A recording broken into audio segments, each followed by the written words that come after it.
Hi, everybody. This is Jim Cornette, pro wrestling legend, and you're listening to the Book in the Territory Unprofessional Wrestling Podcast. This is the artist formerly known as Daryl Van Horn, James Mitchell, the Sinister Minister, and I'm here to let you know I would rather slam my cock in a car door than to miss the dulcet tones of Hard Body Harper, my illegitimate son, on Booking the Territory podcast. Woo, Messi, this is professional wrestler Jimmy Valiant, the Boogie Woogie Man. Tell my people and my brothers and sisters, don't you dare miss Booking the Territory. Oh, yeah. This is a one-man gang. You're listening to Booking the Territory Pro Wrestling Podcast.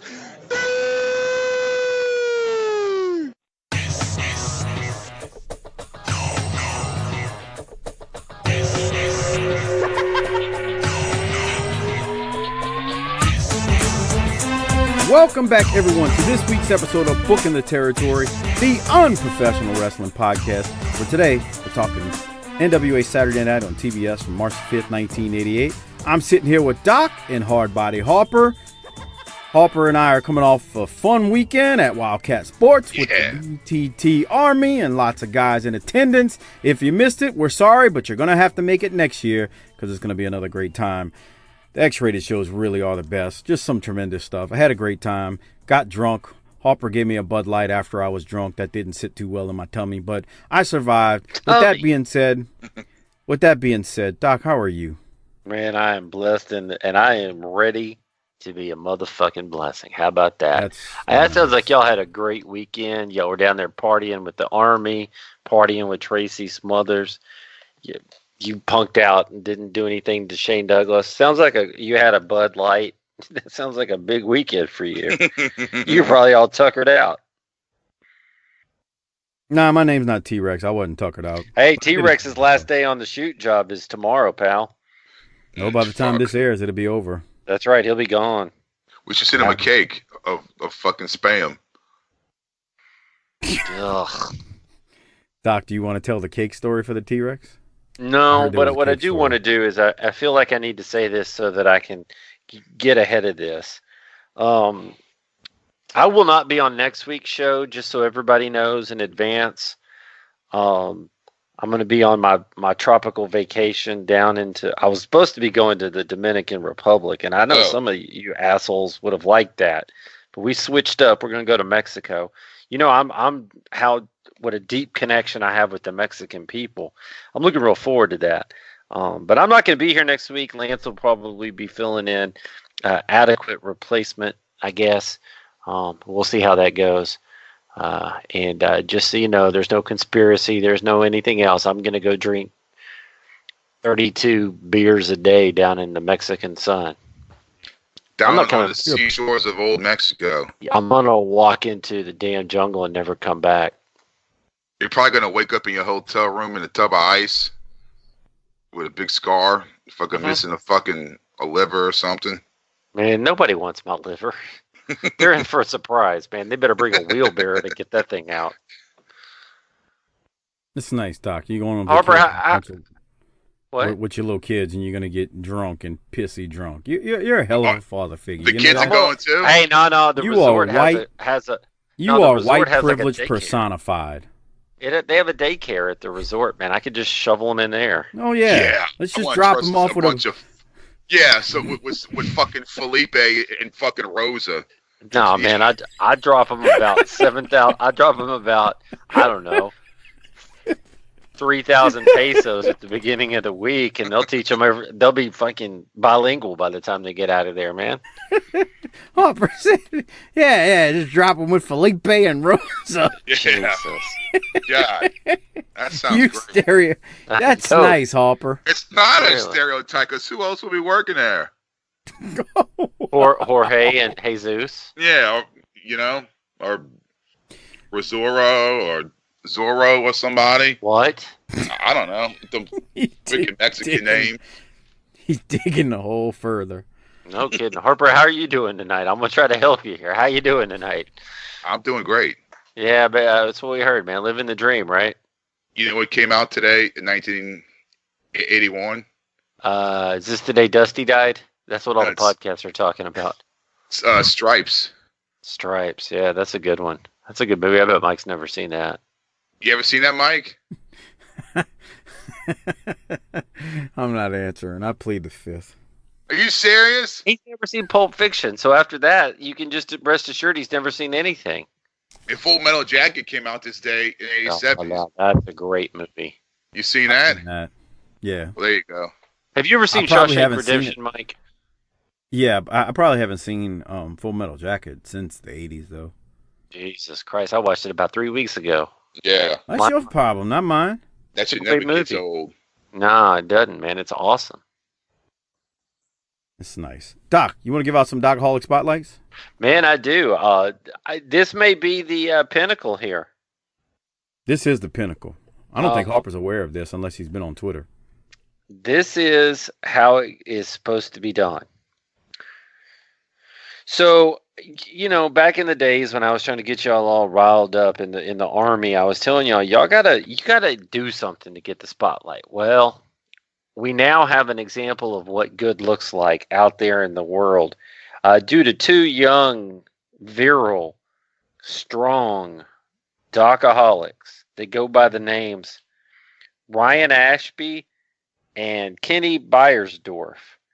These two pricks, and I say that in the best way possible, decided to go to the Tacoma Dome last Sunday in Tacoma, Washington, with a Northwest chapter of the BTT Army sign and get that sumbitch on TV on the Stomping Grounds pay-per-view. Do they still call them pay-per-views? I don't know I guess, huh? So if you go to the Becky Lynch match, when she's coming out in the right corner on the far side, on the hard camera side, there they are. One of them's got a BTT, one of them's got a 605 Super Podcast. Now we'll give them, a little bit of pass there because they did some good work. It should have just been us, but we'll let that go. You just can't give a compliment. Well, but hey, man, when we talk about doing work for the show, that's the kind of thing we're talking about. Right motherfucking there. These two guys, these enterprising young men, they are the Arn Anderson of the Army. You know why? Because Mike told me they've been talking about doing this. And then they went out and did it. And what they did was worth something. Sounds like Arn Anderson to me. So, again, Ryan Ashby, Kenny, I've already dropped it. Kenny Beiersdorf. Man, why do I want to call him Kenny Stabler? Kenny Beiersdorf. Those two guys right there, Hall of Fame patrons, maybe? I don't know. Mike should they're already. They're already Hall of Fame patrons. And that's the kind of thing that we need to see more of from the Army to help this show grow. It's not just for our egos; it's to help the show grow, and that's what we're all trying to do here. No, don't be fooled. It's for Doc's ego. No, it's really not. But good job, guys. You are lifetime members of the Doc-A-Holics. You're colonels in the BTT Army. There's only 3 generals, so we can't do that. But we'll make you a full bird colonel? Is that what that is? Yeah. Yeah. Yeah. We'll let you beat up on some of the buck privates at the next X-rated next year. You can haze them. Good stuff, though. Really good job, guys. And that's what we're looking for in the future. So everybody else, there's the gold standard. How about that? I thoroughly agree. And while we're talking about patrons and giving out Doc-A-Holic spotlights to Kenny and Ryan for doing some great work. The Lord's work, really. Really not as much the Lord's work as us saving DeVries down in Australia, but close. Yeah, because we brought a man back to life. That's really big. Wow. I don't want to gloss over the fact that we saved a man's life once. Who? Yeah. The dude with the heart attack, Unconvinced Ray. Oh, yeah, that's right. You're welcome. Yeah. You banging a deaf girl brought him out of his coma. Was it that, or was when he talked to... Yeah, that's what it was, because he was talking about it sounding like a baby seal. Well, yeah, close enough. Somebody has to do it. That deaf girl's not going to fuck herself. Yeah, that was a funny story, man. Imagine hearing that when I was fucking 18 years old. It's pretty good no matter what age. I mean, I'm going to be honest. It's worse when you're in your 40s. No, it's not worse. It's just. You remember how that went down? We're in the middle of talking about something serious, and all of a sudden he goes, no, wait, something just reminded me of something. Bro, my friend one time, he was 25 years. I haven't thought about this 25 years. My friend one time, he was banging a deaf girl, and it was like, Why does that sound like a seal? It's messed up, man. That's fucking Go ahead, Harper. There you go. Fuck, you know how they sound. Stop. But imagine that turned up to 11, like they're hollering, like a dog that's got his fucking his ear stuck in the fucking gate or something. I'm not sure. Oh shit! I'm not What is wrong with us? I don't know that all computes. What the hell is wrong with us? Well, I was talking. Let me tell y'all. No, it's not what's wrong with us. It's what's wrong with these people, because we'd be talking like this no matter what. These people have chosen to listen to this. So Yeah, no. I'm pushing the blame over to them. I hope this is okay what I'm about to say. So, but it just hit me when I was thinking that. So first off, shout out to Disrespectfully Classy, Marc Blassie, Kyle Riley, and Mike Childry, some of our biggest patron supporters out there. And the reason I wanted to bring that up here is, one, I like to mention him weekly, but so Disrespectfully Classy is a he's a doctor, right? Oh, well. Is he like a doctor? Or like me. He's a doctor, not a fake Or doctor is he like like- that. No, I'm just playing. He's He's a he's a doctor. So hold on. He said something. He was telling me last week. He had emailed me and he said, "Man, I love the Patreon videos." He's like, "I have them playing in the office sometimes, and the nurses walk in and they go, 'What the shit?'" So he's got us turned up, like the Patreon video version where you can watch it and you hear us too. And they walk in like, "What in the shit is this?" Can you imagine Doc being so high up there on a totem pole that you could have this shit, not only the audio, but the video of it blasting in the workplace? How great is that? Yeah, you got some girl in there in her scrubs with her rapidly spreading ass and that's just nice. can't understand why her boyfriends always leave her, even though she gives toothy blowjobs and has 3 kids. Wow. That's nice. That's nice, Doc. What? All right. What is it that y'all well- always say that she calls her son king or? Yeah. What's that meme? I You know don't what I'm talking about, Doc. I mean, Oh yeah. If your name's Karen and you wear scrubs, you call your son your man or little man or some shit like that. yeah, he's my king. Well, I gotta say, let's talk about some wrestling. Yeah, I got to mention 2 things. Quick shout outs. Michael Hogan, thanks for signing up on Patreon. Enjoy the Patreon content, which there's plenty of. 200 plus episodes at this point. Lots and lots of stuff to watch and listen to. So again, thank you, Mike, for signing up. And also someone named QCXC55 signed up on Podbean. QC, just a quick reminder. First off, I appreciate you signing up. We certainly appreciate it. Patreon is a lot better if you make the switch there, and the reason being is because you get the video reviews there, which there are tons of those on there. So if you sign up there, make the move, you can even use that on, if you use iTunes, you can put that RSS feed in your iTunes account and you can get it on iTunes and not just the Podbean app. So I wanted to mention that real quick. And if you're not a patron, remember it's tinyurl.com/PatreonBTT to become one. Now, Doc, let us get started on this week's episode, which, again, we are talking March 5th, 1988, Saturday night on TBS. The show opens, we get a minute or so of Mike Rotunda versus Barry Windham, and then we head to the studio with Tony, David, and JR. They mention the Clash of the Champions again, coming up at the end of end of March 27th, I believe, and then Barry comes out, and they throw us to Barry Windham versus Mike Rotunda so that we can see the end of that. Doc, you got anything from the opening? Well, let me just say this. If you're not a patron, you need to become one, because I am about halfway through the Clash right now. because we're going to do the Clash on the Patron side. And let me tell you, man, it's fun. That Clash show is much better than that Stampede thing we watched a while back. So it's going to be popping in there. You know what I mean? Patna? Is that what you people say? Patna? Patna. Yeah, the first Clash is excellent. But other than that, I got nothing. Okay. No, they had their match and they put the coat hanger on him, huh? Yeah, they tried to do an abortion to his head. Oh, come on, bro. What state were they in? Well, maybe it wasn't. It wasn't rusty enough. Just Jesus Christ. Dip it in Tabasco. Looks at Tony Schiavone and David Crockett like I sold these country fuckers a bag of dicks and they bought it. Looking at them, no. It's just wrong. Yeah. Dude, in every fucking week when the show starts, you can't avoid it. I got Tweedledee to my right and Tweedledum to my left, and I'm going to steal both their jobs, these sorry dumb fucks. Dude, that's exactly... That's it. I cannot watch the opening of this show anymore without thinking that.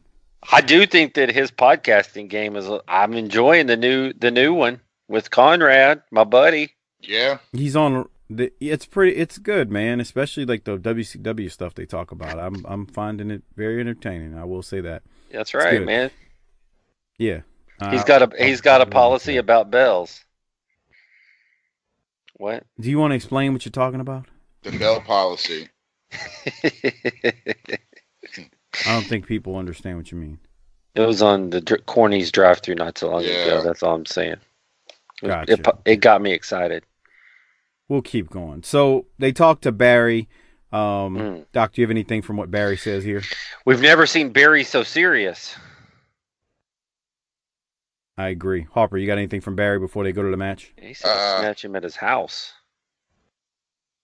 You ever went to that Hard Rock Cafe in Dallas? I have. It's got, just like every other Hard Rock Cafe, it's got overpriced shit, and it's a fucking... It's no place to find yourself on an evening. But yeah, I've been there a couple of times, and it sucked. It's not there anymore, huh? No, it closed down. It was just... God! Look how loose those fucking ropes are. Boing. Well, that's what I was about to say. The whole damn ring is falling down. As they go to Barry Windham and Mike Rotunda. Boing! Literally, the ropes are like something came loose because the ropes are loose and there's like a few broken boards or there's broken beams. That ring's it's fucked messed up. It's something is really broken with that ring. And then to the point Doc was making fun of a second ago, they put a coat hanger around Barry's neck and. Here's the thing. As a kid, I never would have thought this, but man, this is attempted murder. Yeah, when you choke someone with a choke hanger. No, just a little bit. It's just they're just trying to kill him. But anyway, Lex makes the save. That's all I got. Doc, you got anything else from this? Well, Barry has a right to be upset. It's just. What's the wisdom of making him a super sympathetic baby face in March of 1988? Do you really want the answer, or is that just you being funny? Go ahead. What's the answer? No, I'm asking. I want the answer. No, I'm not going to say anything because I think it'll spoil things. Right. So where's the long-term booking here? I think it's very logical. I like the idea of this, but there's not going to be the follow through we need. Right, because you know it's going to happen. Right, everybody knows. Yeah, the whole fucking world knows. Mike, come on. Yeah, but if he's a sympathetic babyface, doesn't it make the turn more surprising? No, it doesn't. It means that you didn't pay off this angle. Yeah. Well, there's some truth to that too. I'm not disputing that. And I realize that you're calling this playing dumb, but. How much playing is really going on here? Do you always have to be an asshole? Just to you. Okay. Hey, Harper, did you know this? I'm a little salty with this asshole because he's got a whole other show on BTT that he's not told us about. What? The one with fucking him and Lance? No, another one. Jesus. Right. No, what's this, Michael? Oh, I know what he's talking about. He's about to get mad. I don't know why you're going to get mad. Here comes the promo, Mike. He's about to cut a promo on you. Mike Prue, he's about to cut a promo on you. I don't even know who this is, so how could I cut a promo on Take no offense. Take no offense from it. He's about to cut a promo because that's what he does. He's salty Doc. Go ahead. You want to say something? I don't even know what it is. I just know that you have another show. About what? And you didn't clear it with Harper and I. Well, first off, I don't need to clear anything with you. Harper may be on to something, but I don't have to clear nothing with you. So what is the? Why don't you tell why don't you take this opportunity? You're being misleading when you say that to Harper. It's not a show that I'm doing. It's an ECW show that I'm not a part of. I don't edit it. All I do is post it. No, take like their the Brian money. Last shit. Take their money. Yeah. I'm not going to cut a promo on this guy. I'm going to try to warn him about being in business with you. Boy, you're really stretching yourself thin, huh? Yeah. Take whose money? I'm not doing anything. We've added a show. We're giving more content to our wonderful listeners. It's on ECW, early ECW at that, which is the drizzling shits. Jesus. It is so bad. It is good, actually, in a way. It's so bad. There's a lot of shit. It's bad. But Terry Funk is in it. Eddie Gilbert, Jimmy Snuka. Terry Funk in like that 93, I think, or early 94. Funk is hilarious. It's right. I'm telling you, man. I actually went and watched a little bit of it, and I was like, this is some foul shit, man. Funk is fucking So wait a minute, though. Let me ask something. This is the important question, and then I'll let this go. They're doing the review show, right? They're doing it just strictly watch along on it. Oh, well, that's my concept, and so I need to get paid out of that. All right, sure thing. Can we go to the next promo? But seriously, it's on the $5 tier for BTT. It's on Patreon. It's ECW walkthrough. It's a lot of fun. Mike and JV do well by ECW. It is terrible, ECW that is, and they make a lot of jokes and have a lot of fun with it. So there you have that. Can we go to Arn Anderson now, Doc? Because you're going to be the main one fussing in about 45 minutes talking about you're tired. Yeah, I'm already starting to get a little. See? Yeah. All the fucking they should have time. yawned. That's going to be contagious. Let's book it, bitch. Let's go to Arn and Tully I'm not right drinking tonight because I'm saving it for Mexico. So, God almighty. Drowsy. That's nice. Yeah. Let's go to Arn and Tully right here. Ladies and gentlemen, the Horsemen, the World Tag Team Champions, Arn Anderson, Tully Blanchard, and their manager, J.J. Dillon. Tully? You know, David, whenever you sit on top, which the Horsemen do, you got Ric Flair, and you got Arn and myself, the World's Tag Team, the consummate tag team. You got people coming after you. You got Luger, Wyndham, you got all kinds of teams that want to be where we are, carrying the gold right there. But you know, right now, defending those belts is the prime thing in our life. But you know, you think about the month of April coming up, and you think about the Jim Crockett Senior Memorial Cup, right, James? It's going to be, what, $1 million for us? What's correct is the situation here, as we've already discussed, where you're looking at the top teams, not only in the United States, but from all over the world, invited to the Crockett Cup. And for one team, as Mr. Blanchard has said on several occasions, to win the $1 million, you're going to have to win at least 4 times. So there's a little bit of skill involved, there's a lot of luck involved, there's a lot of preparation involved. But one thing that you can do to help your situation is to be seeded number 1, because often the number 1 seed will be able to get a bye where you only have to win 3 times to get the $1 million. So the first priority right now is to turn back the challenge of Barry Windham and Lex Luger and anybody else that wants to step up. I don't care if it's the Fantastics, I don't care if it's the Powers of Pain, the Road Warriors, or whoever it might be, the Garvins. We're not excluding anybody. We want to remain seeded number 1 and remain champions. Arn, how are you going to do that? Because they are so many good teams out there. David Crockett, what we're saying is Wyndham and Luger, in the people's eyes, are the favorites. They're the young team. You like to call them the Twin Towers. That's very, very descriptive, David. The people out there think Wyndham and Luger should win because Luger and Wyndham do what they say. They're a product of the people's emotions. What we are, David Crockett, and what we have always been are two individuals that take public opinion and put it where it belongs, in the sewer system. That's why we're wealthy. That's why we're prosperous. That's why we're the champions. So being the Horsemen, people like to say maybe we're a cult. We have a cult following. We don't need fans because you, Luger, above anybody else, know when you suited up for those football games, all the people were to you was a dull roar. When it came game time, they couldn't help you.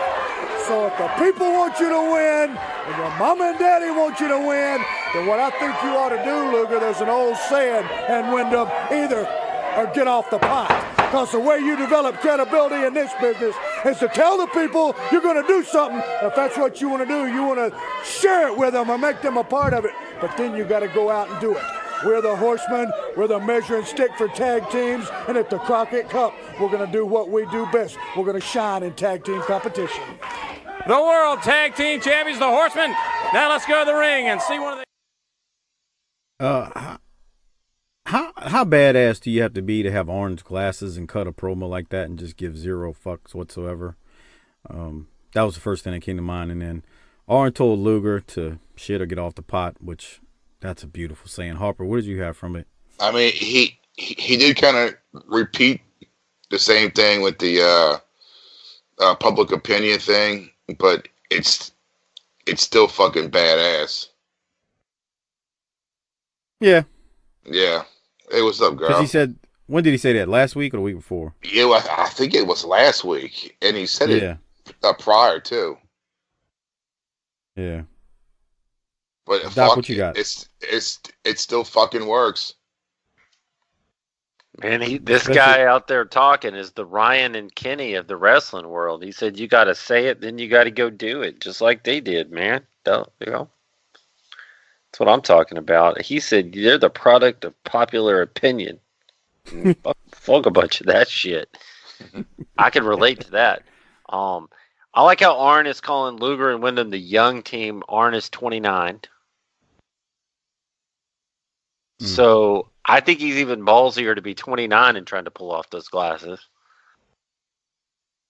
And I like Tully, because Tully's like, check it in on the Crockett Cup. Like, this is the third year they've had it. He's like, so that's $1 million, right? It's always been $1 million, Tully.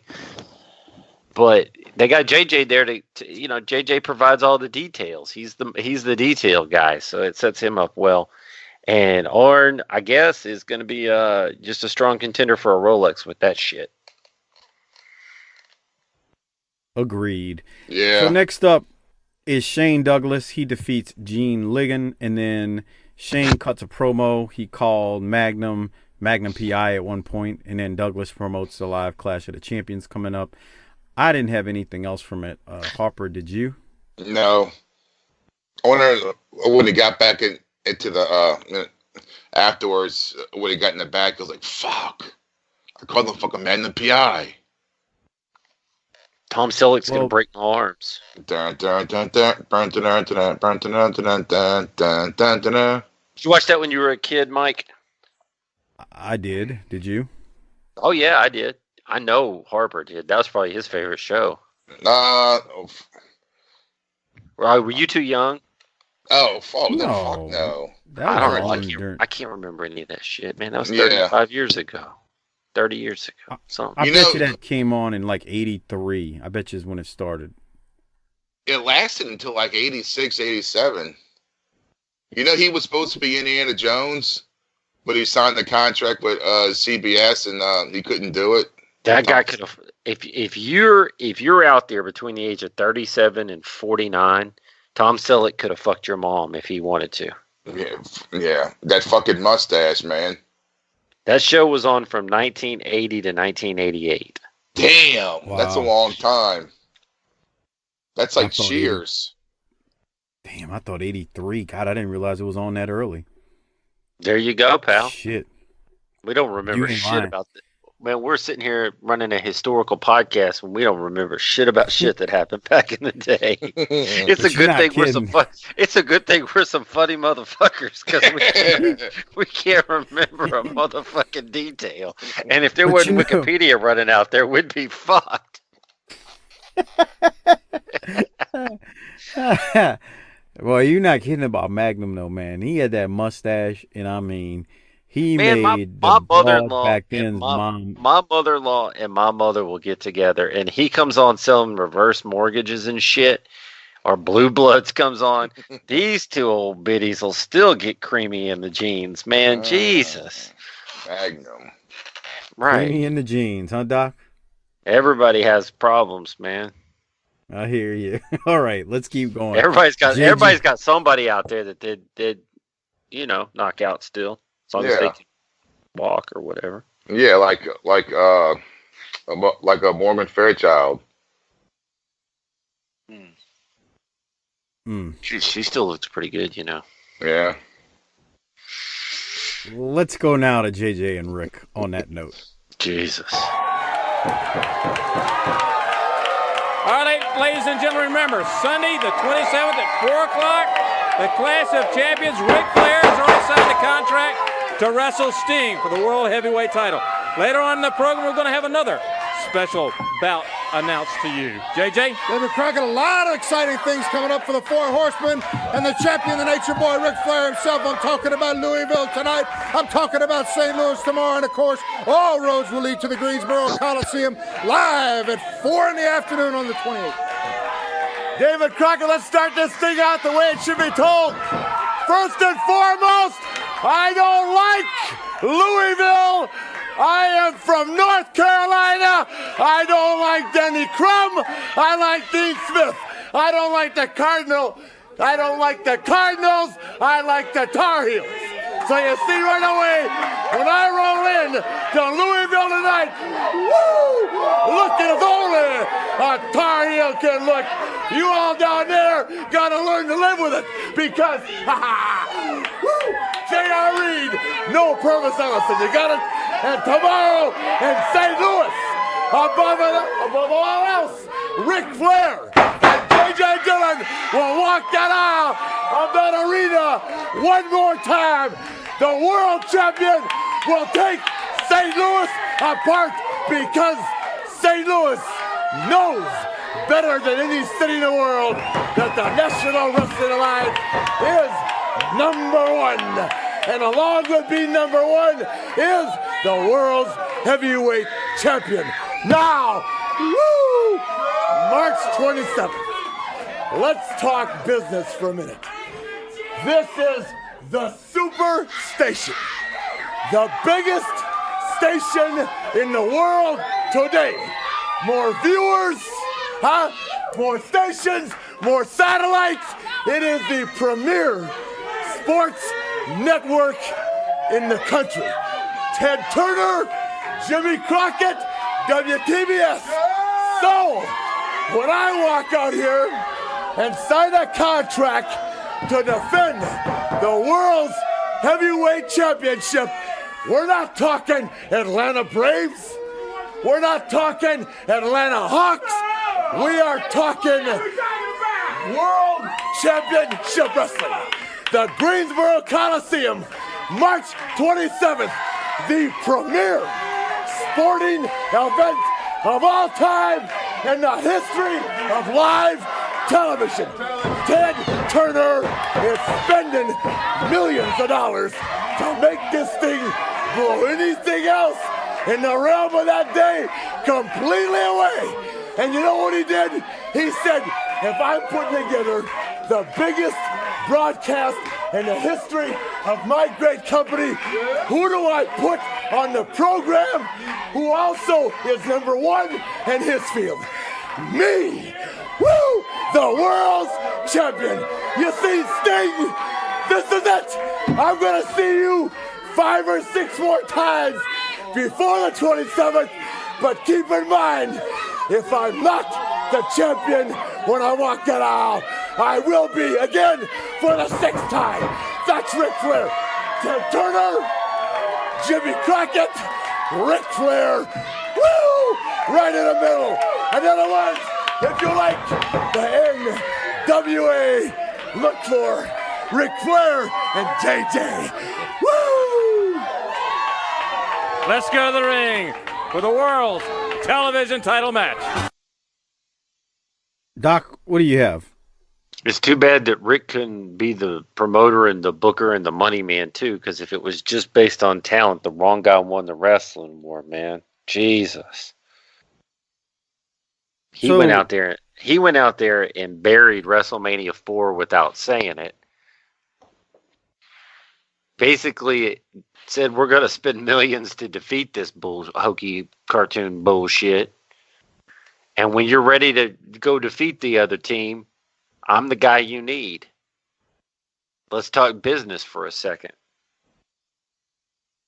Well, I would add something, but I can't. Hopper, you? Yeah, it'll be great to have him be your spokesperson, huh? If you own a company. Woo! Yeah. You just can't let him handle the money. Right. No, you can't. No. You but good then again, Crockett didn't do that either. So when's that? Who cares? Well, you got a good point there. He put over the station, the promotion, the Clash of Champions all in one. That was good, man. The problem with it is, and I've come to this conclusion, is that not enough people, more people want a spectacle and a cartoon than want to watch a real wrestling show. Yeah. That shit never computes with me either. I don't understand that. I don't get it, man. I want to see guys that look tough, talk shit, and beat each other up about it. And hey.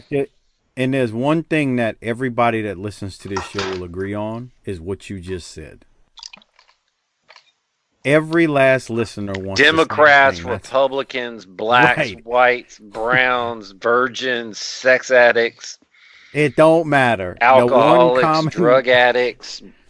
We all agree that we want to see tough-looking guys that look like they might want to jump up in your face and whip your ass, talk shit, and whoop each other's ass about it. Yes. Amen. I'll take that. It's not that fucking hard. It ain't that fucking hard, guys. We ain't building a rocket. And you know what? And you know what? We've figured out a lot of things in the course of human existence on this planet. But we can always find a new way to get hot about something and each other. So there's all kinds of storylines that exist. Don't tell me this shit's played out. I don't believe it. I agree. What jealousy doesn't exist anymore? Competition doesn't exist anymore. Egos don't exist anymore. We can't throw a broad in there or some trophies. Time immemorial, this shit still works. No, let's throw fucking pancakes and shuck and jive. Jesus. That's nice. Man, you know that they got a fucking source pancakes in every fucking town now. What kind of beating is that? What does Latrell think about the New Day and the pancakes? Let me ask you that. Oh, I don't know what he thinks about the pancakes. He really likes the New Day though. But man, I had ROH on the other night and he cannot wrap his head around. See, this is the problem though. In his mind, WWE is wrestling and everything else is a fucking imitation. Right. And that's the difference. And I'm like, no. This is actually better. And he's like, this looks stupid. Yeah, whatever, man. That brand loyalty is some bullshit from him. That's right. From him at this point. Son, Vince would sell you into white slavery as quickly as he could. Jesus, come on. That's nice. What were you about to say, Hopper? What were you about to say, Hopper? That's fucked up. What were you about to say before you went? You know what? Harper never gets so upset if I said that Vince would go over to Africa and steal Mike's people. But if I start talking about Latrell getting snatched, all of a sudden he gets upset. Come on, man. Nice, bro. Come on. Be a little bit more professional. This is a professional podcast. Man, so here's the thing. Rotunda's out there now with Ricky Santana, and I just want to know, that Gimp mask is something, huh? Yeah. I don't know what the hell that shit is. Well, you never saw Pulp Fiction, did you, Mike? I told you I saw it, but like Sullivan, this whole thing goes back to what we keep saying about the Varsity Club. It's just some insane crazy stuff that makes it work. And it's really dumb if you think about the name of it, Varsity Club. But their personas and what they do makes it just like, again, this mask he's got on. What the hell? Yeah, why is he? Did his face get hurt or something? No. All right. But man, I gotta tell you, Rotunda was out there throwing a strong amateur background at the beginning. So I was gonna ask you about this. Not letting this man up to the vertical base. That's some early. Well, look at that mask he's got on. Jesus Christ. Yeah, imagine what the fuck him and Nancy had in their closet. Dude, where did he? What kind of store? Harper, what kind of store did he buy that in? Oh God, back then, because you see now it's okay to go to these these little fucking whorehead fucking sex shops, and they got the like Sex in the City broads buying fucking dildos and shit like it's nothing. But I mean, 30 years ago, person. It was him and Rob Halford in a leather. Right. Exactly. Imagine being one of those. The heel wrestler and the gay heavy metal singer were the only two guys in the store. Trying on shit. This is why it never works when it's just two of us on here. Because y'all some bitches are talking about the leather shop and the freak shops. And Doc brings up Rob Halford and hell bent for leather. Nobody picked up on that, huh? This is God damn, you ain't lying. And then Doc, you missed Harper saying, "What do you think him and Nancy were into back in the day?" I didn't miss that. I can't imagine. But I tried to honor Nancy's legacy because that poor woman deserved better. She sure did. God damn, that was so messed up. But I remember seeing her in that Smoky Mountain vignette. And I would have fucking breakfast, lunch, and dinner. Yeah, she had them grapes. When Sullivan was feeding her, when she was feeding Sullivan the grapes, and all you could do was see her titties. Holy shit! That's all I needed to see. Shit.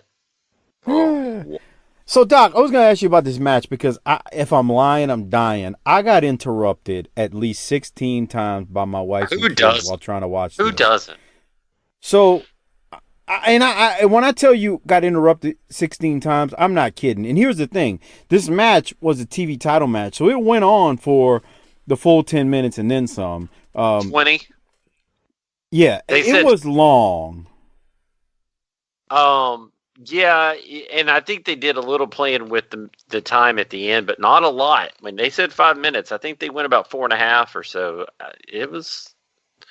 These guys went for a while. It was a good match. I mean, Ricky Santana was all right out there. This was good.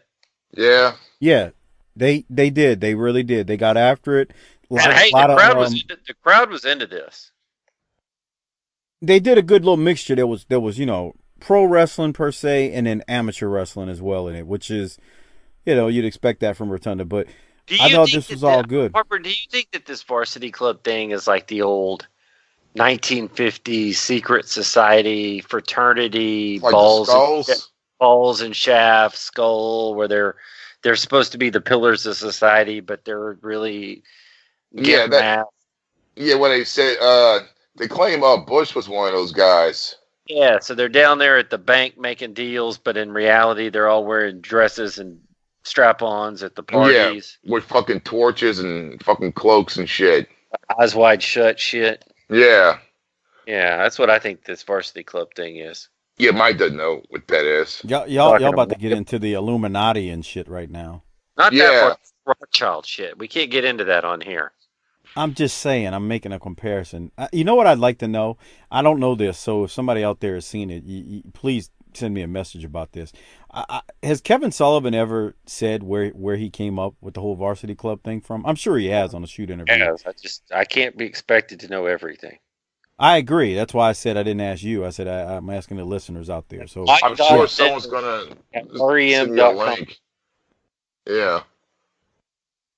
I know he said it. I'm curious because it's when you think about the name doesn't match the actual character is what I'm saying. It's like you think Varsity Club, you think like fraternity type football players. I mean, even God, wrestlers. you know what they remind me of? I was watching the other day. They had Revenge of the Nerds was on. I haven't seen that in God knows how long. And 75 years. Yeah, and the guy that was like the main one with the sleeveless jacket, like what I wear, that was nerds, nerds, nerds. That's what this varsity club is looking to flush somebody's head down a toilet. Yes. Maybe even more sinister than that. Well, that's just during the daylight hours. So this match, it ends up going to a time limit draw, and then at the end, the crap hits the fan when Rotunda and Wyndham start fighting, and then Sullivan and Steiner get involved, and Douglas comes in to make a save, but that doesn't help, and then Wyndham eventually takes control, and we go to commercial. Doc, did you have any other thoughts at that point? I'm interested in where this Wyndham thing is going to go, but I guess I shouldn't be, huh? Probably not. No. Fucking hell. So with that said, let's go to Dusty Rhodes, who's going to come out here, and he's cutting a promo. Ladies and gentlemen, what better man to have on the Clash of the Champions right here live the 27th at 4 o'clock on the Superstation than the American Dream, Dusty Rhodes, and the Road Warriors in a barbed wire match. Now, Dusty, I understand it's a special barbed wire. I think in Texas terms, you call it calf killing? Well, the term was phrased 4-prong, 5-prong Texas barbed wire killing, calf killing, barbed wire around the ring. On the 27th, 4 o'clock, 4 p.m. live on this national network throughout this world. The National Wrestling Alliance puts its best on the ground. It not only puts its best out on you, TBS brings you its best, from the cameraman to the director to the producer to everybody involved. On the 27th of March in the Greensboro Coliseum, it's going to get funky because the Brothers of the Road, the Mighty Road Warriors, Dusty Rhodes, the Power of the Pain, inside a ring surrounded by that calf-killing barbed wire, Jack. There are going to be holes in the soles. You know what I'm talking about? Speaking of soles, Ric Flair, you talk about your $500 pair of shoes. I want a shot right here of custom-made $2,000 boot by Austin Hall Boot Company. You understand what I'm talking about? In El Paso, Texas. Now then, Baby Doll slandered my name. I keep telling Lance Zbyszko, if he wants the title, he got to come out and beat me for it. That out of the way now, Michael Tunnell, the Varsity Club, Kevin Silver, I know why you're here. Stop messing around with it. Let's get right to it. And the other thing is, let's go back sentimentally in time. 12 years ago, me and Terrible Ted Turner were walking the streets of Atlanta, and he was saying, Big Dust, my golden boy you are. 12 years later, we walked the streets the other night, and Terrible Ted said to Dusty Rhodes, he said, Dream, he said, on the 27th of March in the Greensboro Coliseum on my TBS station throughout this country, we gonna get as funky as we ever got. And I said, Terrible Ted, you know I've taught you a lot through the years. And he looked at me and he said, I have wined and dined with kings and queens, Dream. And I slept in alleys and dined on pork and beans. And now all the other networks have got their pockets out for my change, you know what I mean? Because Teddy's got it all. With the National Wrestling Alliance, the 27th of March, surrounded by barbed wire, the Road Warriors and Dusty Rhodes, the American Dream against the Power of the Pain and Ivan Koloff. If you missed this, I'm going to come in your house. I'm going to come down your chimney at Christmas time, and I'm going to choke every one of your snotty-nosed kids. All right, ladies and gentlemen. How the hell is that a babyface promo, Doc? Larry Zbyszko's about to ask the same question, pal. Yeah. So real quick. So I'd like to let Larry respond to that because I think he was fantastic there.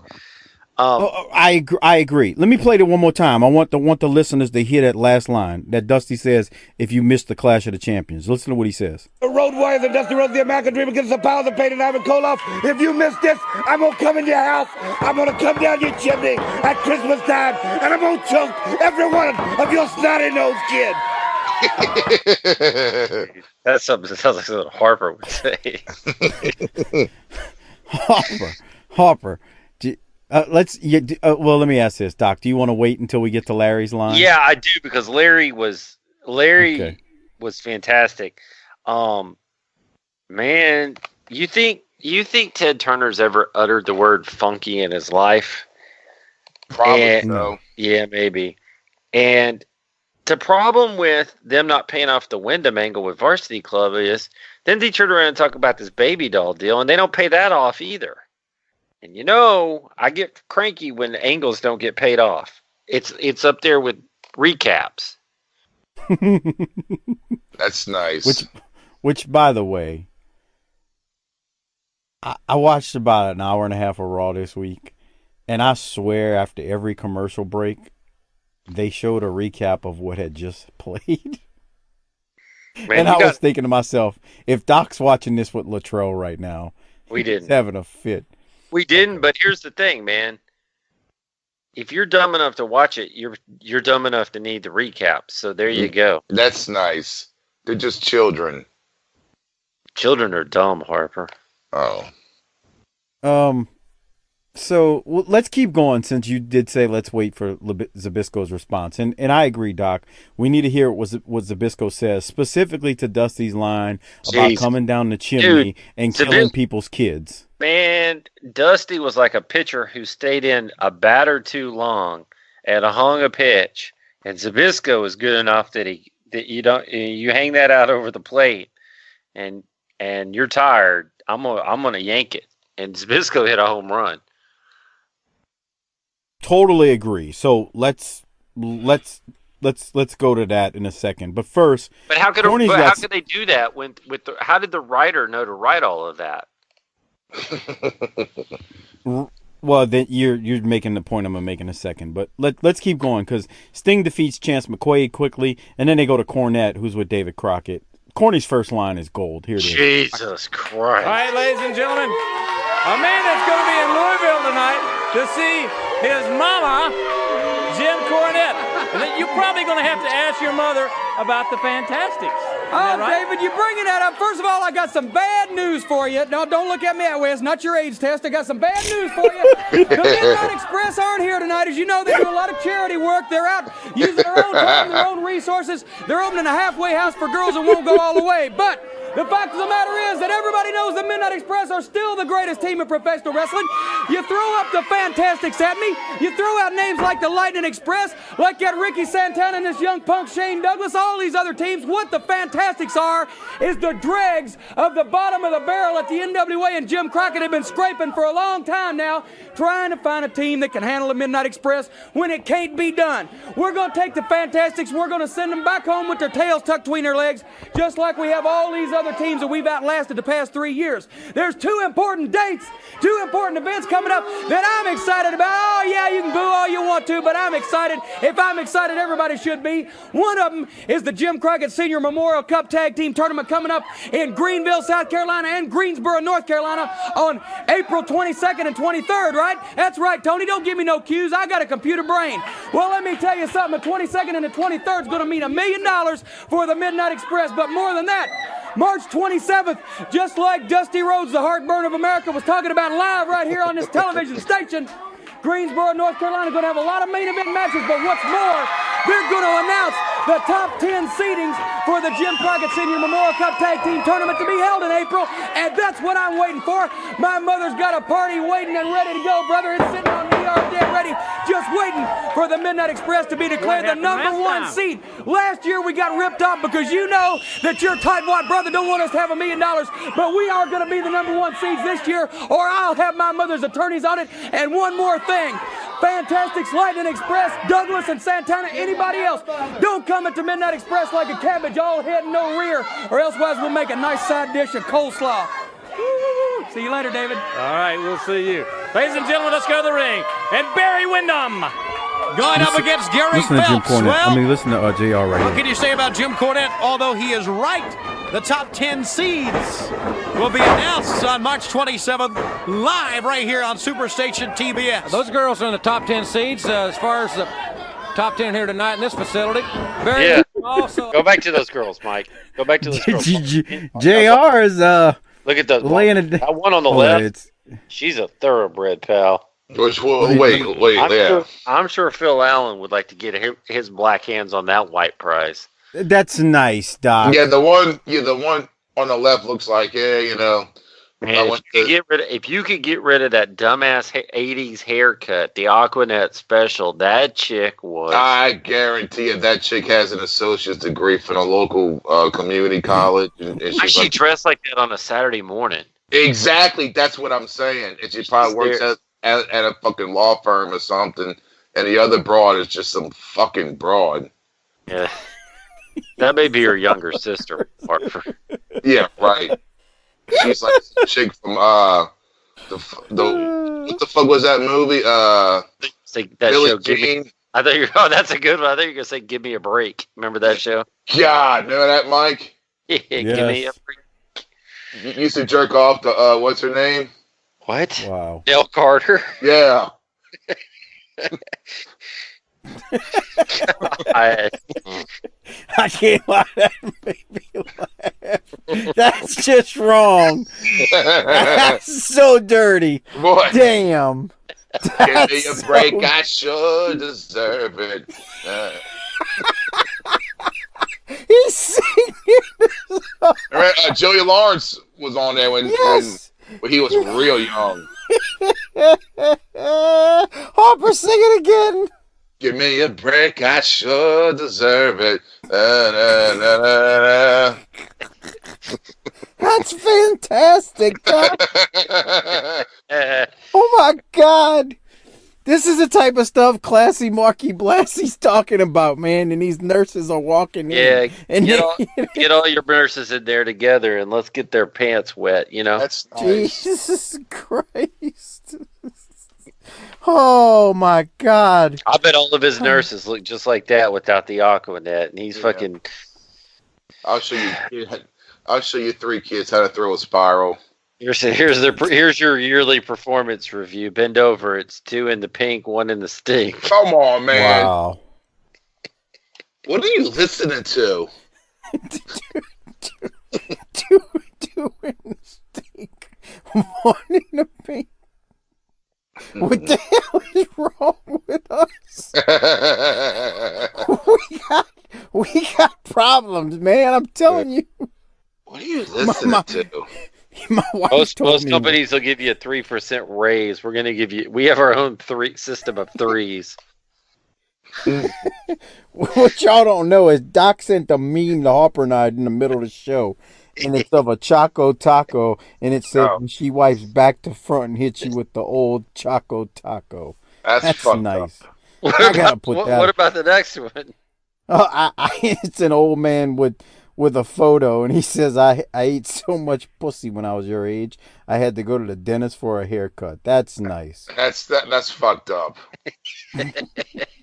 So this is the type of stuff. We cannot be trusted to be serious. Speaking of fucked up, what would happen today if somebody walked out on Raw and said, "How is your AIDS test?"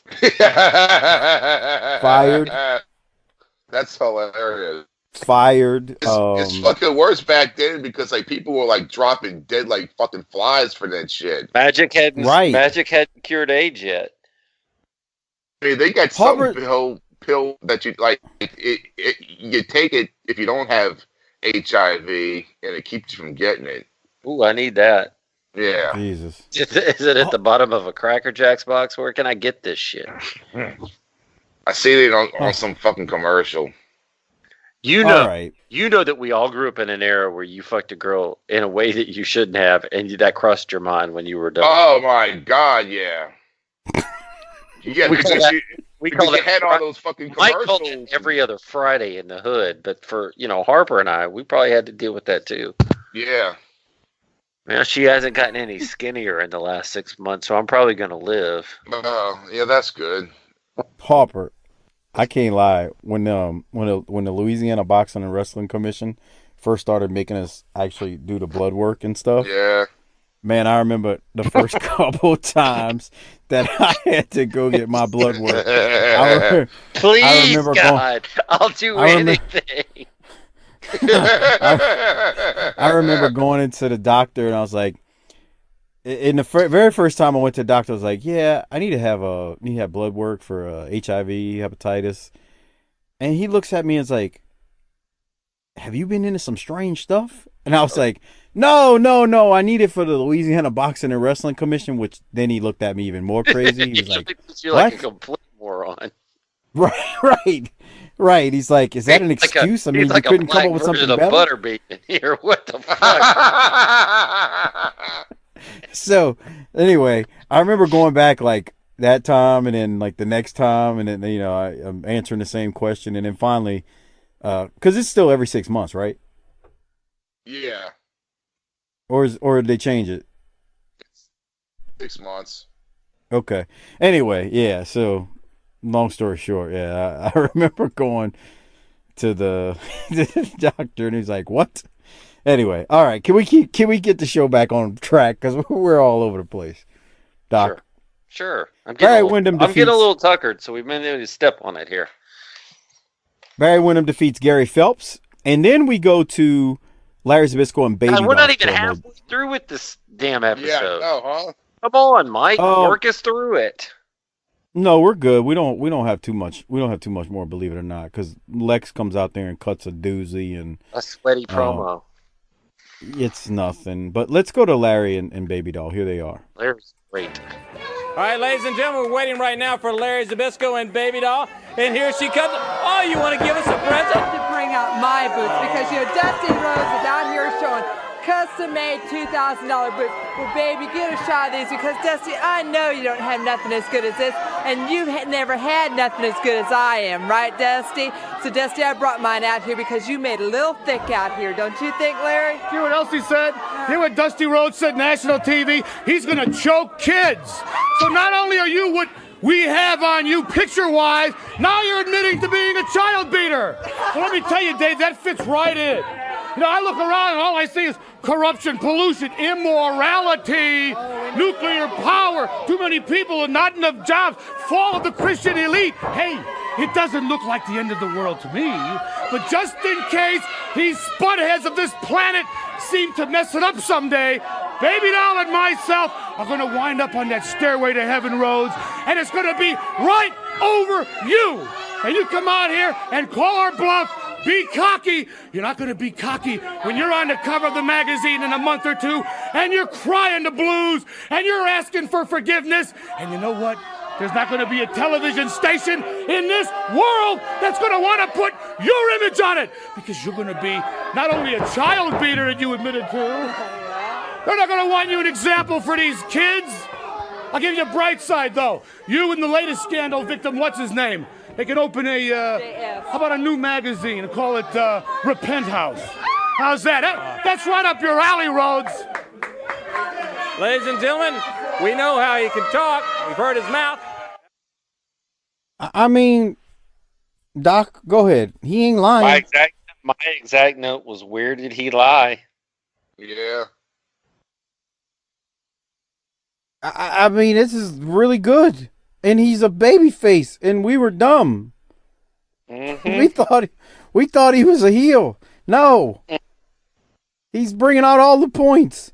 Dusty's sleeping around with people. He's against nuclear power and beating children. I'm probably against a lot of that stuff too.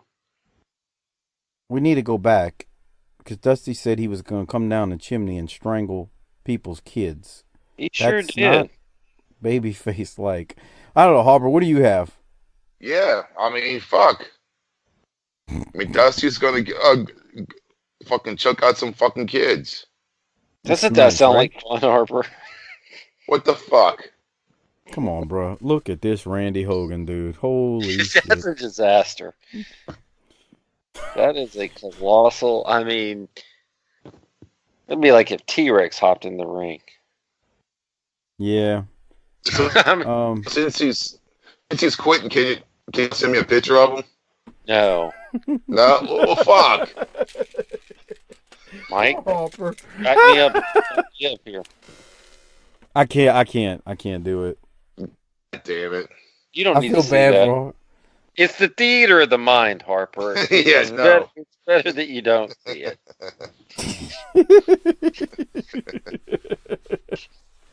You see, the thing is, if you just got a picture of the face, it would be bad. But you really need the full effect of. I gotta see And, it and, walking it, around. and it would have to be in motion to see the waddle. Yeah. Right. I was Just- thinking you gotta get him slogging across the parking lot. Yeah, just swinging those arms, trying to get the motion going. Them little T-Rex arms go to flinging, dude. Mm. Oh, boy. Jesus. Okay. What did Doc just send? Oh, no, nothing. All right. Let's keep moving. Larry Zbyszko does defeat Randy Hogan, and he looks as ridiculous as you would imagine. Spam Slam of the Week goes to Sting. Then we get a Lex Luger promo. Luger talked for a while and then took his shirt off and did some flexing. I don't have anything from it. Doc, I guess I'll stop at you. He was pretty sweaty at the end. That was about it. Yeah. Well, yeah. Yeah, he took off started his shirt. I was like, damn, look at all that sweat. Look at that. He didn't just wrestle a match. Yeah, he's nervous. This is pretty fascinating that we're still talking about Lex's sweat during his promos. The Jive Tones then defeat Keith Steinborn and Ryan Wagner. The Jive Tones do cut a promo after, and I don't want to play it, but I'm pretty fascinated by the fact that once again they're wrestling, and then when they cut to their promo, they make these two brothers put their coats, top hats, bow ties, and cummerbunds on to cut the promo. I mean, come on. I don't know. I was shocked that they both admitted to having dads. Whoa. have to be Oh, I an get I mean, it. what are the odds? Yeah. You know what Wouldn't fucking have the been, mic wouldn't have been told me, two for Doc? two. Then they started talking about making money because that's what their dads told them to do. So we had some jobonomics. Okay, shut up. Harper, And what you about to say? Something smart? Yeah. What were you about to say? Dancing. Let's hear We're it. gonna get some dancing here. I was gonna tell fucking Doc how you told me that Father's Day, that's a white people's holiday. Oh, come on. I never said that. Yes, you did. You There they said do, There they he goes. dancing. There he There goes. they dancing. That ought to be another GIF. Man, that's Yeah, just whatever. fucking wrong, isn't it? Yeah. Tiger Conway looks like he'd bang a black grandma just the same as a young chick. He don't care. That's nice, Doc. What? It's must be a Sanford son or something. That is God. Look Look at at this. Yeah, I mean, I could just see it where Vince brought this tape in, showed it to Big E and New Day, and said, "This is what we want." Wow. Wow. All right. Let's keep going. Sullivan, the Varsity Club, Sullivan and Steiner out there, and they take on Alan Martin and Steve Okay, I need Atkinson. you to hold on. I need you to hit 68:02. All right. Let's see. An hour 8:02. I Steiner. can figure that out in my head. Steiner. All right, so this motherfucker. I'm at 108. Oh yeah, this is when he flings him. Dude. Damn. Dude, he almost dropped flipped him over. Harper, give us some commentary on that German. He almost flipped him over. Dude, he lands on his head. Damn. Fuck The that. back of Yeah. Woo! That guy might be And out. Whatever, he's fucking checking on. You alright, let me dog? tell you, Oh, I'm up. he And then- he powered him over. Yeah. Now to his credit. Now he's going to pin him. That's Yeah. the Ronnie Garvin punch? Well, they needed to get out of there, I would imagine, after Yeah. that German. And he's checking on him. His partner's checking on him. Hey, you He's right there, like, buddy? Can you "Bro." squeeze my hand, little fella? Oh, little fella. You did great, man. You did great. That $20 is going to be worth it, man. Think about your indie bookings. God, look at how he landed. God. not fun. Go over. And look at that. He's like, yeah. Fuck it. Go Big Blue, motherfucker. Steiner's top blues. He was lighter than I thought he was. All right, let's go to the Varsity Club. They're out here cutting a promo after. I've always thought you're the most intelligent of all the announcers. Because I heard Jim Ross, who has to be an idiot, say that he doesn't think Barry Windham's intimidated. Tony Schiavone said he's never heard Barry Windham talk so low. Well, Barry Windham is talking low because of one thing, David Crockett. He's scared of his life. Barry, you say you know where I live? Come on down to my house. The Varsity Club's there. We'll wait with the lady of the third eyes, and we'll be feasting and rejoicing. You see, I hear a lot of people out here talking. I hate all of them. It don't matter to me if they drive these long limousines, fly planes, talking about their boots. Another girl showing her boots, $500 shoes. Look what I bought the Varsity Club. Hey, get a good shot. Get what I bought. Look what I bought Rotunda. You see this? You see what I bought Rotunda? It don't matter. It don't matter. What matters is this. The Crockett Cup is coming up. There's supposed to be 10 teams. The big one. Can you count? TBS is having the first ever nationwide. Everybody's turning on the set. They can't miss it. They're sitting down. 4 o'clock. They're going to watch the big one.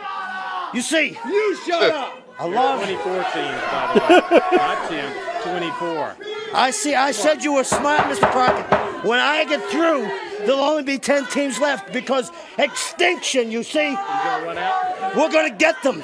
You see, when you go to the jungle, you don't see no mastodons.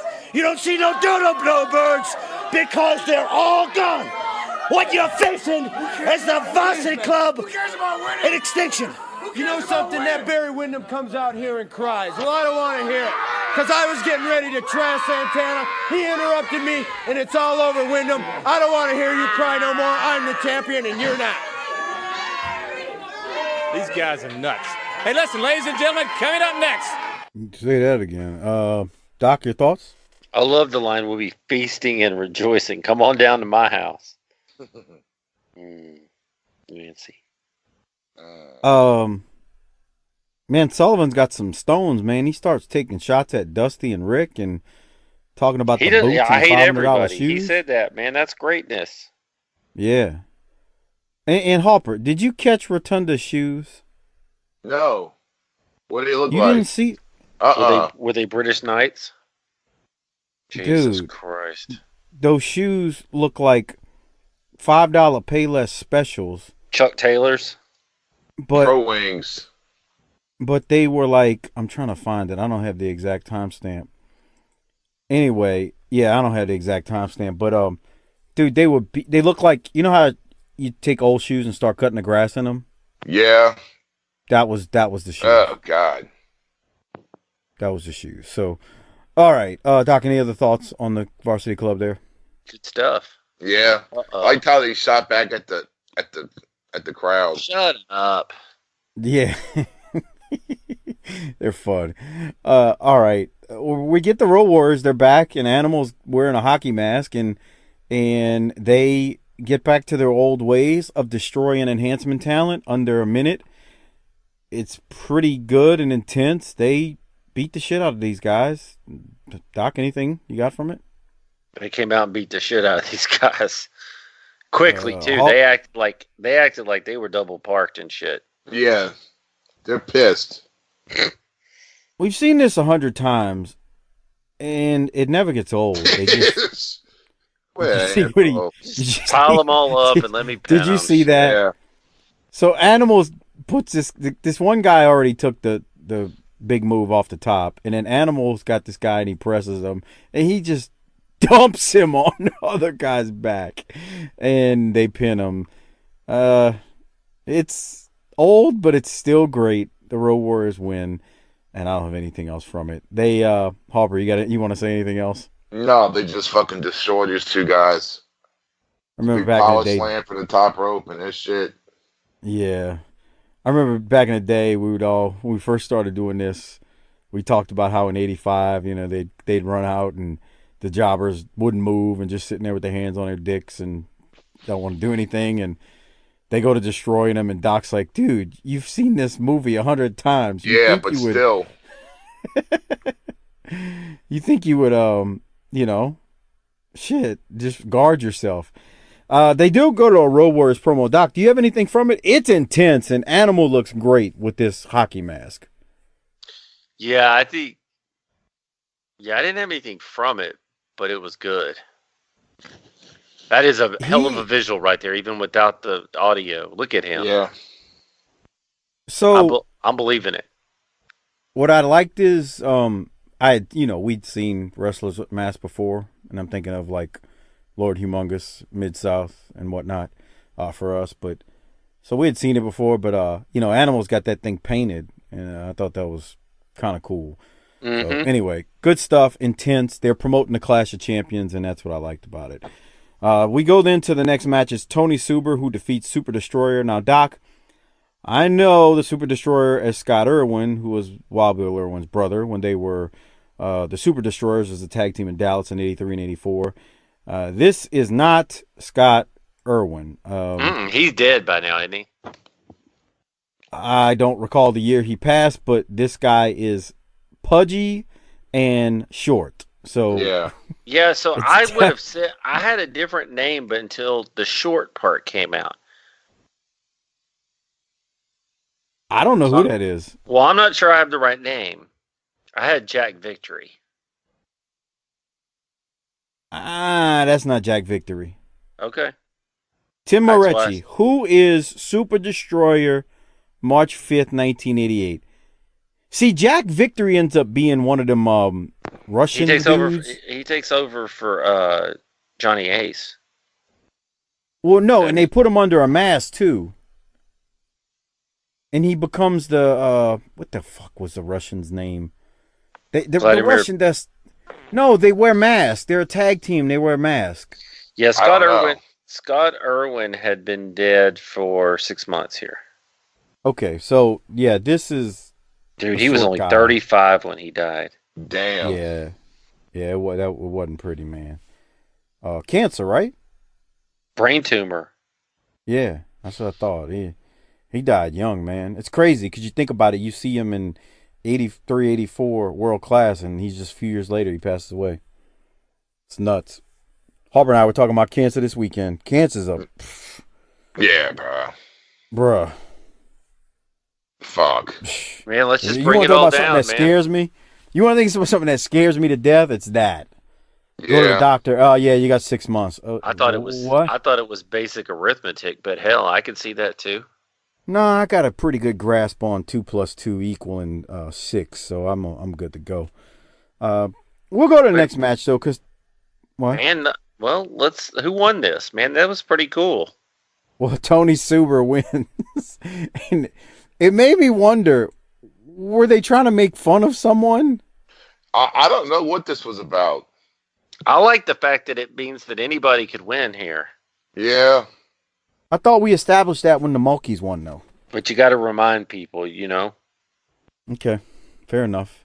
Tony Suber does win, though. And after that, they go to a promo. It is the Powers of Pain and Paul Jones. I would play it, but it's pointless since this feud will die like 3 little piddly poots of jizz.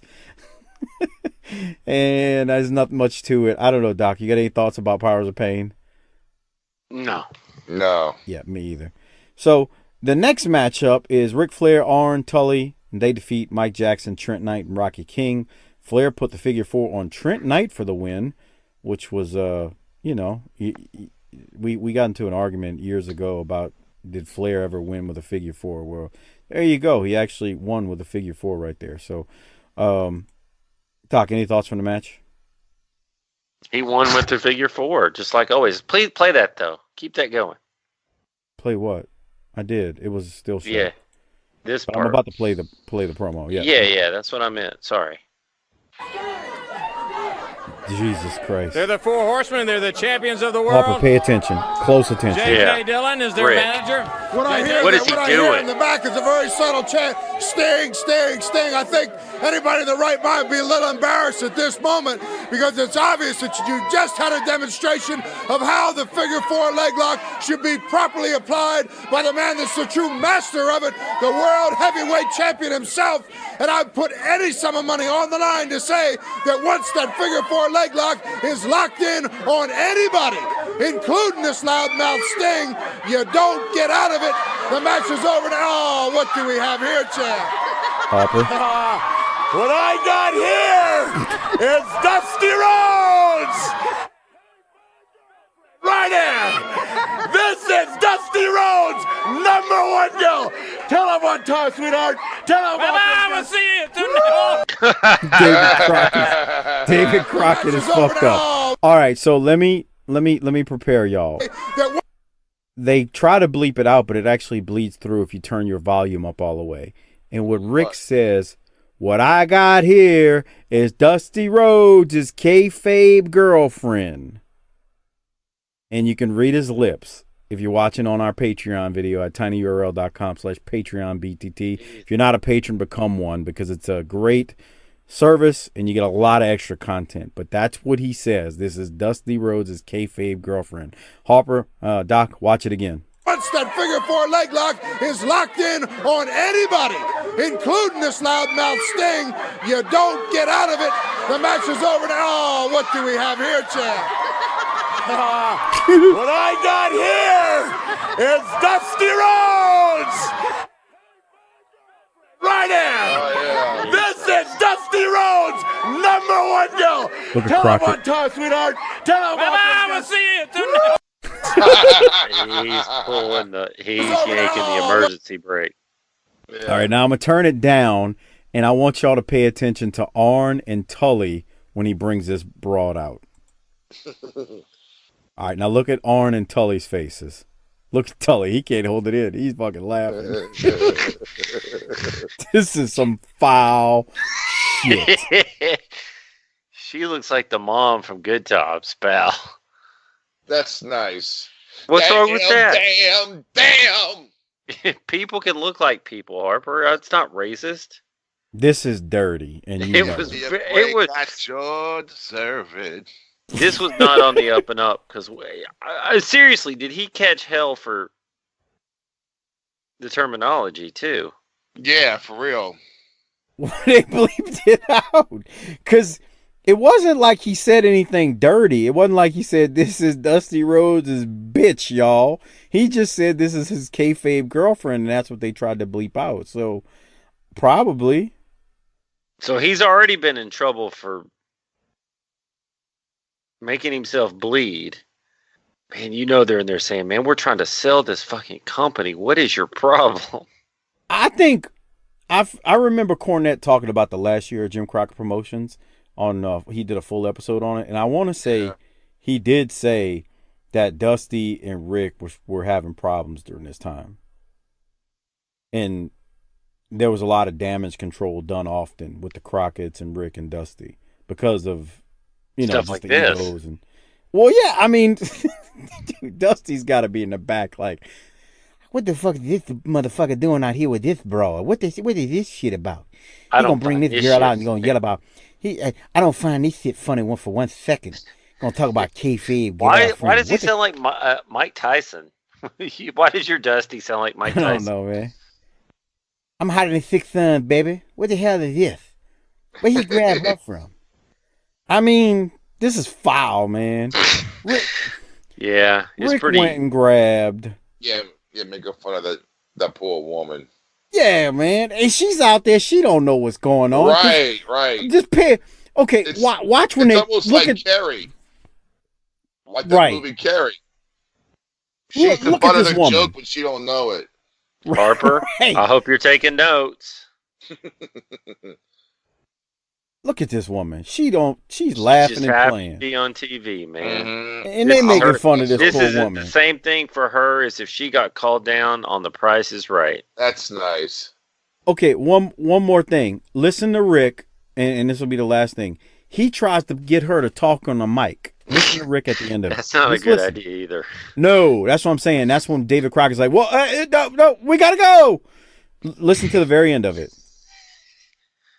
Have here, champ. What I got here is Dusty Rhodes. Right there. This is Dusty Rhodes, #1 girl. Tell him one time, sweetheart. Tell him. See, he's trying to tell Crockett. Tell him one time, sweetheart. Tell him one time, sweetheart. And you can see Crockett right there where I froze it. He's like, no, we getting out of here. I'm not putting this mic in this woman's face. Yeah. Because she's liable to say something like, I sucked his dick. Yeah. I sucked his dick at the Best Western last night. And then... Y'all some filthy bastards. I'm just saying. Are you just now coming to this conclusion? That's nice. That's real nice. Oh, man. Okay. Doc, you want to give out your Rolex so we can get out of here? I think I've got a three-way tie for the Rolex tonight. It's going to be Kenny, Ryan, and Rick all sharing it. So they're going to have to work out a timeshare on this thing. But Kenny and Ryan have really found a sweet spot in my heart. And then Rick going off script. This is what Rick is proving now why writers for wrestling might not be the worst idea in the world. So I love it. So those are my Rolexes. That's unique. Harper, who are you giving your Rolex to? Congrats to Ryan and Kenny. To Arn Anderson. Man, I thought about Zbyszko though. Oh yeah, the guy. That's true, huh? I'm actually gonna go Larry Zbyszko. Yeah, forgot about that. Yeah, I gotta give it to Zbyszko, man. He basically listened to what Dusty said and then said, "All right, I got a great response since you want to murder children." He went out there and said it. So I'm going to give it to him. So, Doc, before you give your rating, I want to remind everyone, please use the Amazon referral link. It's tinyurl.com/BTTAmazon. It's a great way to support this show without spending anything extra. If you're already shopping on Amazon, you can pick up anything and everything there, including Bobby Blaze's book, Pin Me, Pay Me. So please use it. Again, it's tinyurl.com/BTTAmazon and give that link to the wives, girlfriends, hoes, and side pieces in your life and tell them to use it because we know the women love shopping each and every time they use Amazon. Again, it's tinyurl.com/BTTAmazon. Doc, what are you rating this thing? Man, I thought this was a really fun episode. I thought there was a lot of good stuff going on. I thought the in-ring was interesting. I thought the promos were good. We're going to overlook the fact that some angles don't get paid off. And I'm going to say this is an A. Yeah, it's an A. I tend to agree. I think we're going to go an A as well. Very good stuff. Very good stuff. Like you said. Man, you know, here's the thing. There were some times in the 87 where we were like, man, what's going on here? And we gave him some low B's and C's. This has been, I mean, say what you will about 1988 or whatever. This has been a consistently good product the last few weeks. I think we should point that out. Let's also point out that even when we give it B pluses, if you were to grade it against today's curve, it would be an A plus every week. Today gets a K. Yeah. This would be an A plus every week if you grade it on today's product, is what I'm saying. But so, yeah, good stuff overall, though. And before we get out of here, I want to remind everyone to check out the Wrestling Podcast About Nothing with ROH's Ryan Merlonis and Mike Crockett every single Monday. Just search WPAN wherever you get your podcast or Wrestling Podcast About Nothing. Also, check out our Advantage Point, the Retro Wrestling Podcast with Joe Murata and Michael Quinn. They do their show every single Monday as well. The northern version of BTT, definitely classier, slightly more professional, but fun nonetheless. Give those shows a listen. They support us. Please support them.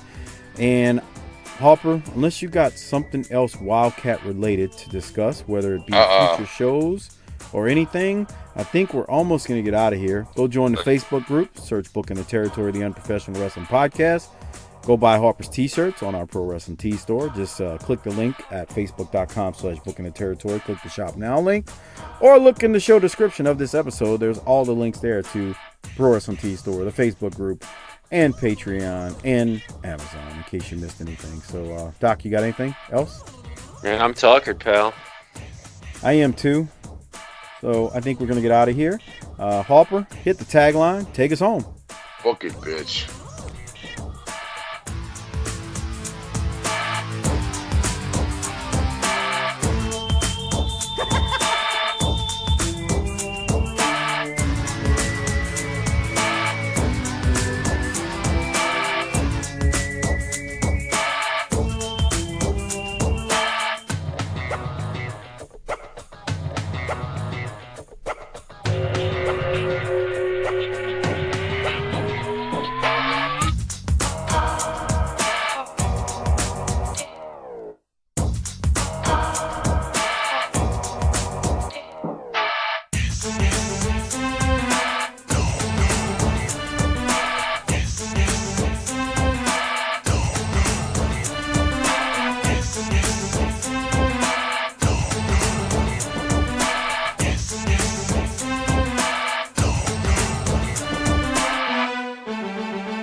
Before we get out of here, I want to give a shout out to all of our great patrons out there. Thank you for your support. Your support really does mean a lot to what the three of us do. I should say four with Lance every single week on this show with the World Class shows, Smoky Mountain shows, NWA shows, and our new show, the ECW Bottom Line Cast at the $5 tier as well. But we appreciate your support and your patronage. So if you're a patron, thank you so much. And if you're not a patron, become one at tinyurl.com/PatreonBTT and support us. And also, if you're a patron or not, use the Amazon referral link at tinyurl.com/BTT. Amazon, bookmark that, and please give that link to your family members and everyone that you know and tell them to use it, because it is a great way to support what we do. I want to also thank the Hall of Fame patrons out there. So Rocky Suezo, who is a longtime Patreon or longtime listener, and now jumped up, and he is a BTT Hall of Fame listener. Thank you, Rocky. I know you're out there. You've been listening for a long time, man. Thanks for bumping up, and well, thanks for becoming a Hall of Fame Patreon member. We appreciate it. Christopher Champer, Will Hartke, Robbie Dyson, Rick Beebe, Brad Dunifin, Tom Schlegel, Coach Joey Chase, a.k.a. Willie Chase, Steve Malbasa, LaRon Brown, Kenny Byersdorf, Glenn Abbott at G.A. Russell Nutt, Bobby Murray, Marlon Mueller, a.k.a. Half Pints Point, Josh Warren, Everett Starr, Mike Childry, Kyle Riley, Disrespectfully Classy, Marc Blassie, Craig Norman, Johnny on Patreon, the great John Dean at YRC21 on Twitter, Josh Dunn at Ryan and Auburn, good old Justin, Robert Smith, Joseph Ice, Tim Moretti, Adam Price, Brian Evans, Mark Wilson, Armando Martinez, David Jordan, Jesse Jacobs, Josh Fields, Chris Myers, Gerald Green, Mitchell Johnson, Mike Prue, Will Parker, Jeremy Bryant, Classy Alex, Slider 91 US, David DeVries, Frog Zeppelin, SV Pagem, Bill Salsa, Big Rich, at Spy Boy Sports Cap, R.E. Miller 39, J Shiny 21, Ruben Espinoza, Merciless Jones, Jesse Lucas, Chris Browning, Justin _Andretti, Coleman 822, Marty Howell, T-Hog 94, and at Godbold Unreal on Twitter. Thank you for being Hall of Fame patrons. Definitely appreciate that. Your patronage is of great help. And remember, if you have hit your either 7th month at that patron level or 1 year and 2-year anniversary, etc. at that patron level, please let me know, because I owe you a shirt. If I haven't already got you your shirt or your Pro Wrestling Tees gift card, let me know and I will get it sent out. Also, check out the Bottom Line Cast with Mike Prue, and Mike does the ECW live cast as well, the Extreme live cast on the Patreon feed. But check out his Bottom Line Cast with JV. It's a podcast series where they break down the career of Stone Cold Steve Austin month by month on a weekly basis. New episodes come out every single Monday morning, available wherever you get your podcast from, like iTunes, Stitcher, Spotify, Podbean, Google Play, etc. And also follow Mike and JV at Bottom Line Cast on Twitter. That is the show's official Twitter feed. But again, also I said they're doing the ECW Livecast 2, the Extreme Livecast. It's a watch-along series. Every 2 weeks, they do 2 episodes on our $5 tier. So that's another great benefit to being a $5 Patreon member, is you're going to get the ECW shows now too. That's all I have. Thank you everyone for being patrons. We appreciate it. Hall of Fame patrons, we appreciate it. Thank you for all of your support. Have a great day. And until next week on the Smoky Mountain Show or the NWA Show, book it, bitch.